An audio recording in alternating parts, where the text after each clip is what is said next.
it's time for our first guest speaker, Leon Ashby. He's an advisor. Unfortunately, Senator Malcolm Roberts from One Nation, Senator for Queensland, couldn't make it. Leon's one of his chief advisors. He's come along to inform us on what's going on about property rights. And Leon used to have farms himself, and it's pretty enlightening what he's got to say. So it's all yours, Leon. Yeah, thanks very much. Thanks very much, Peter. Really a pleasure to be here.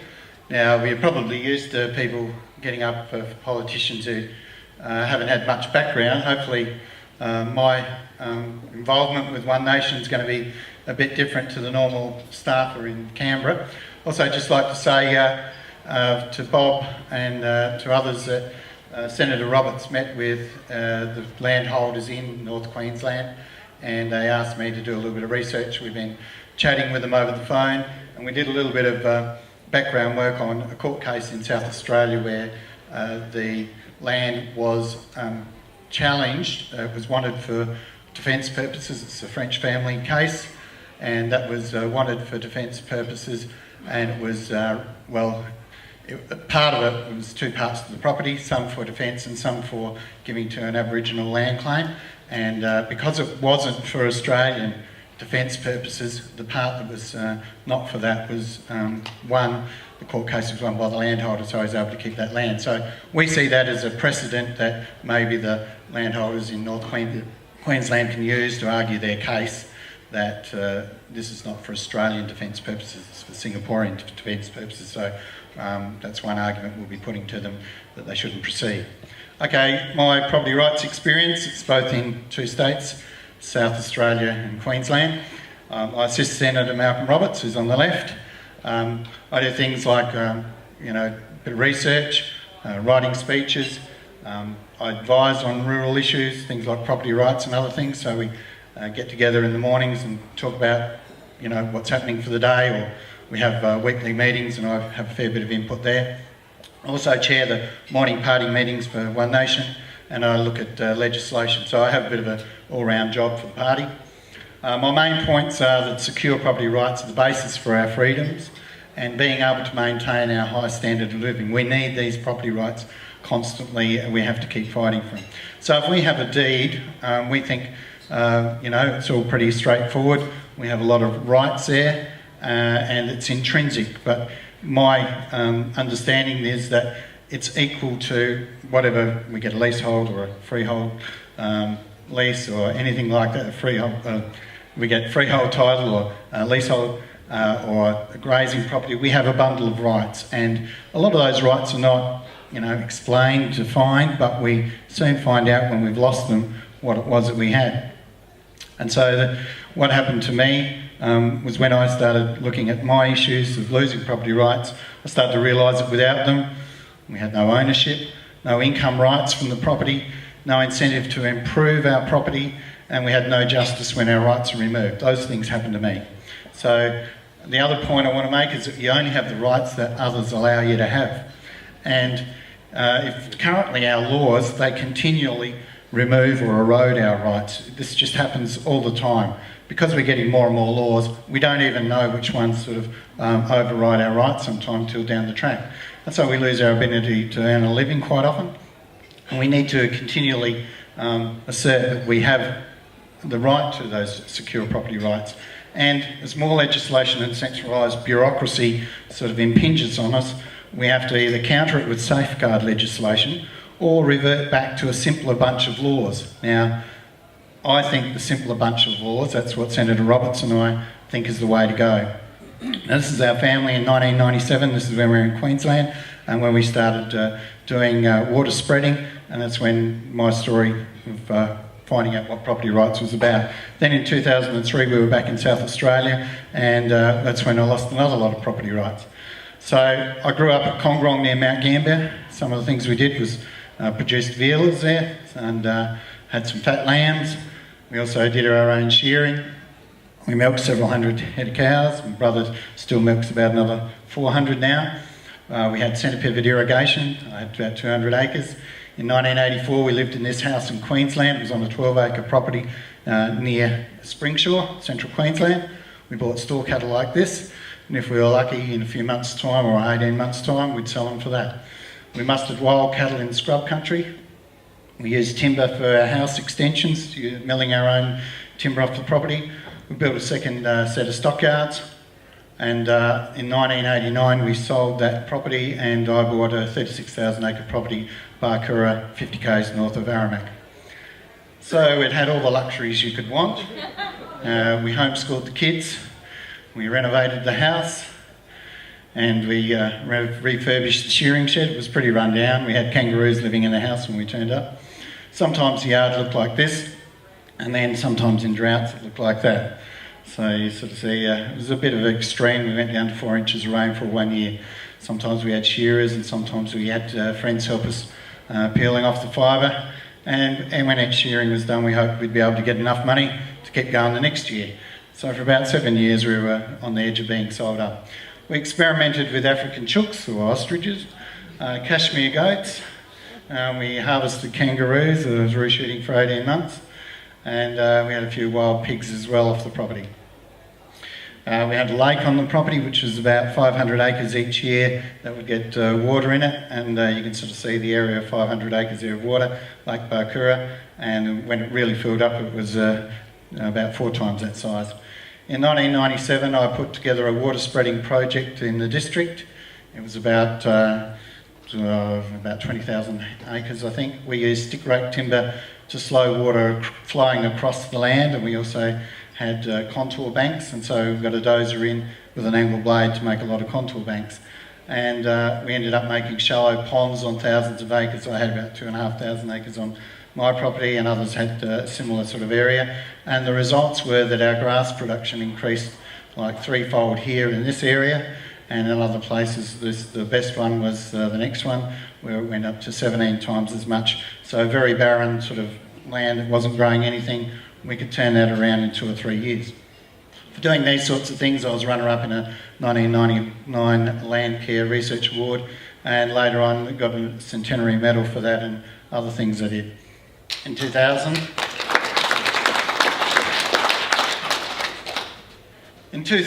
this is where the fun started. Peter Beattie, the Labor government, overnight stopped land clearing.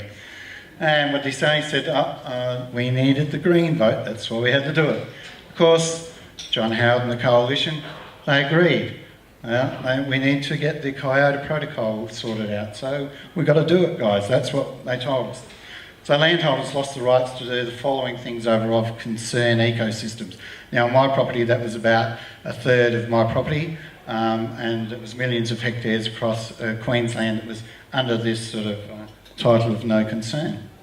And so what we lost was our rights to do water spreading, clearing trees, fencing, ploughing, burning, which was to freshen up the grasses. We couldn't do that. In fact, to even, if you went mustering and you drove over a small bush and you destroyed it, if it wasn't a grass, you're up for a $125,000 fine. That's what you could be fined. So that was the draconian sort of measures that we had to face. Now, the reasons given by the government were that, farmers need to be sustainable, and farming will be more productive if we stop these activities. So that's what we were told, and we would be arguing, oh, you don't know what you're talking about. So I showed Peter Beattie some photos like this, and I'd say, look, here's before tree clearing on the right. You can sort of see the grasses, they're almost non-existent, very bare land. This is the same rainfall, the same grazing pressure as on the left.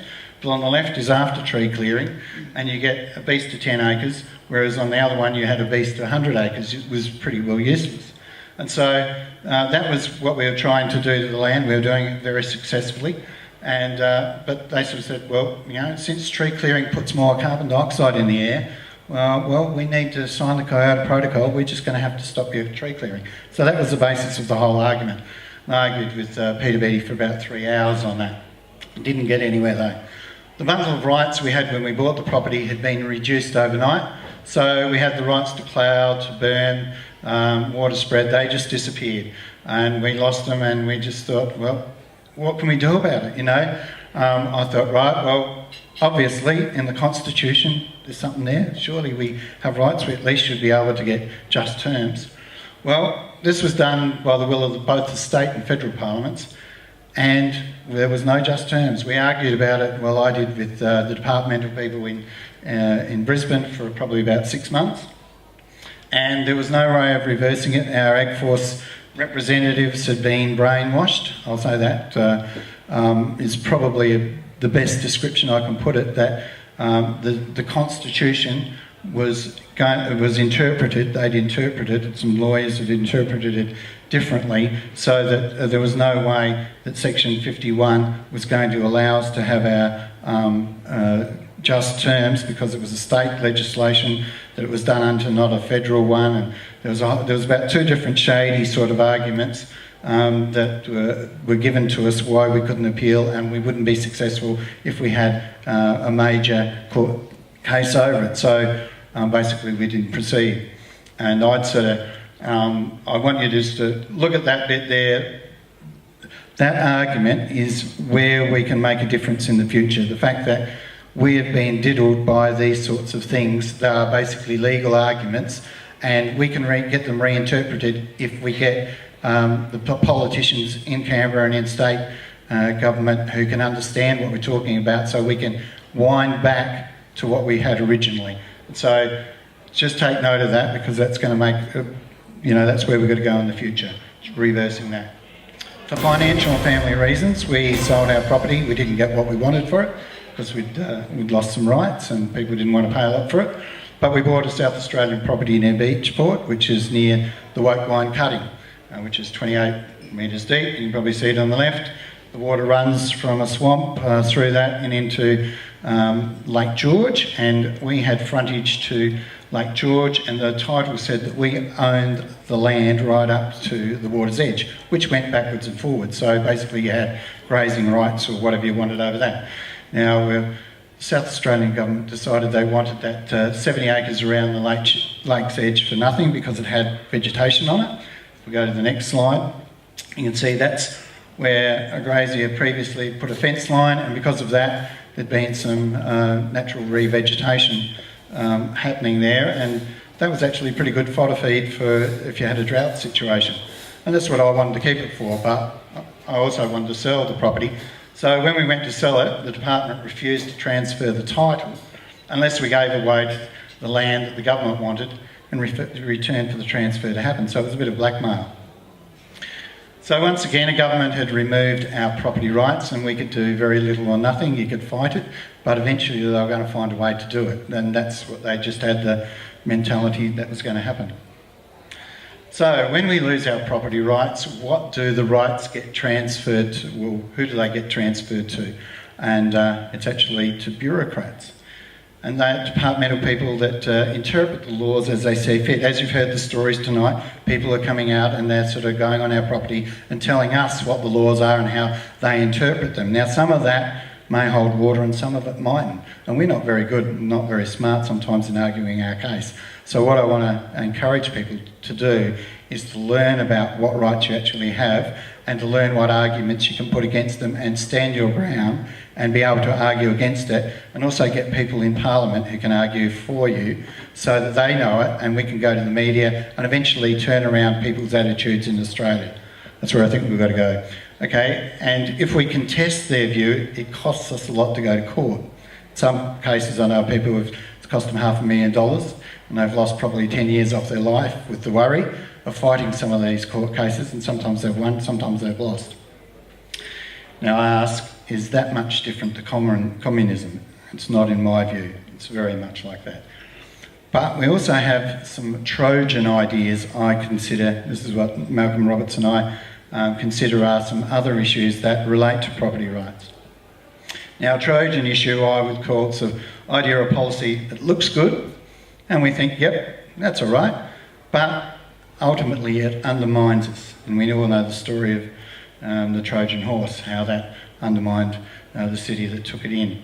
And so landholders, small business people, churches, communities, we've accepted numerous Trojan ideas, I believe, over the past. And I'll just give you an idea of some of them. They're cleverly devised to move our rights and freedoms. And if we refuse them, we get attacked by what we're calling the elite. Malcolm calls them the elite, people who try to have all the big arguments on Q&A and in Parliament itself, and they have politically correct ideas. So here's a cartoon that just sort of portrays that, and we see that these ideas that we have been presented, we have to recognise what they are, and we have to see what's good about them and what's bad about them. So if we go to the next bit, there's a lot of them I think we've swallowed, and I've got 4 on the next slide. The first one is that we must reduce carbon dioxide to stop global warming, save the planet. Sounds a great idea. Okay, but what does it do to property, to people and property rights? Removes your property rights, as you've seen from my story. It makes power prices increase, gives us less reliable power like we have in South Australia. It wastes money in gabfests, and it does a whole lot of other things that are not so good. Agenda 21, Sustainable Development. The UN idea, which is now called Agenda 2030. Okay, it does, well, it's camouflaged in pleasant language, all these things about sustainable development. A lot of people look at it and go, oh, it sounds pretty reasonable, until you realise that we lose our sovereignty. The UN bureaucrats will control our resources, and we'll end up with things like higher food prices. Now, to me, they're all things that we shouldn't lose, but that's what happens with it. The Murray-Darling Basin Plan's another one I'd call a Trojan idea. If we look at it, we have loss of farming water rights, we get lower food production, we get higher food prices and greater flooding risks in certain parts of the Murray-Darling Basin. And so there's a lot of negativity there as well we need to recognise. Now, building dams is bad for the environment is something that the Greens believe, and a lot of people swallow that one too. Of course, that's going to stop our water infrastructure, it's going to reduce productivity, we're not going to get jobs. If we keep going along this way, it reduces our drought proofing and it reduces our hydropower generation. Now, our party, One Nation, is very keen to start getting infrastructure like dams started again. Thank you.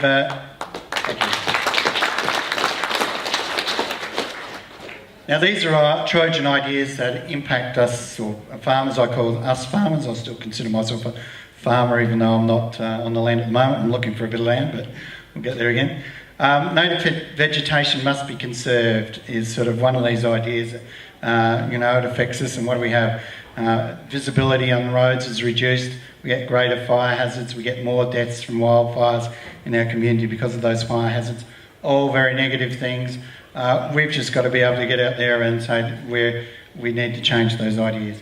Free trade is good. It's another idea. What that makes is that we compete overseas on price alone. We don't compete on the quality of the goods, so lower quality goods can come into Australia at a lower price, and our high quality goods are at a disadvantage. We see that as very unfair.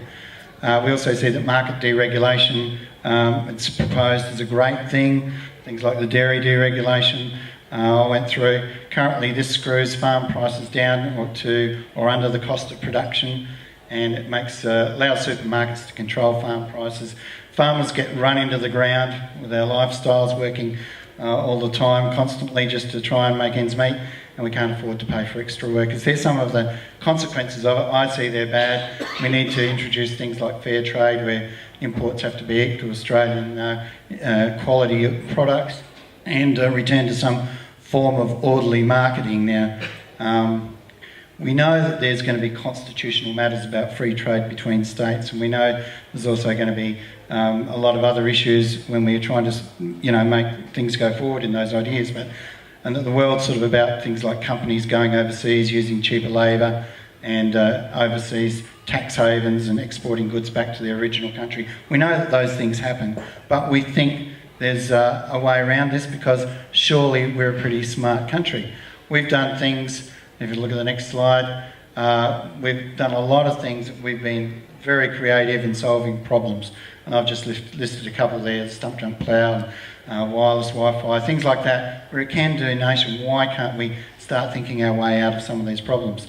Dairy companies organise milk payments so that milk's produced out of season, and so they get higher protein and less water content. That's a pretty smart idea to get that result. So, you know, surely we can manipulate things for our market so that we can get some benefits. We have more than our share of science Nobel Prize winners, like 13 of them. So surely with a smart country, we can manage our marketing in such a way to have farmers surviving and thriving, but we don't. And we should be able to set up laws so we have secure property and water rights, but up to this stage we don't, and we'd like to change that. Senator Malcolm Roberts wants to maximise freedoms and get rid of Trojan ideas. Hopefully this next little bit of work, so we hope you'll support his efforts. Let's see if the next bit works. Okay, go for it, Malcolm. And next bit, beautiful. Thank you very much.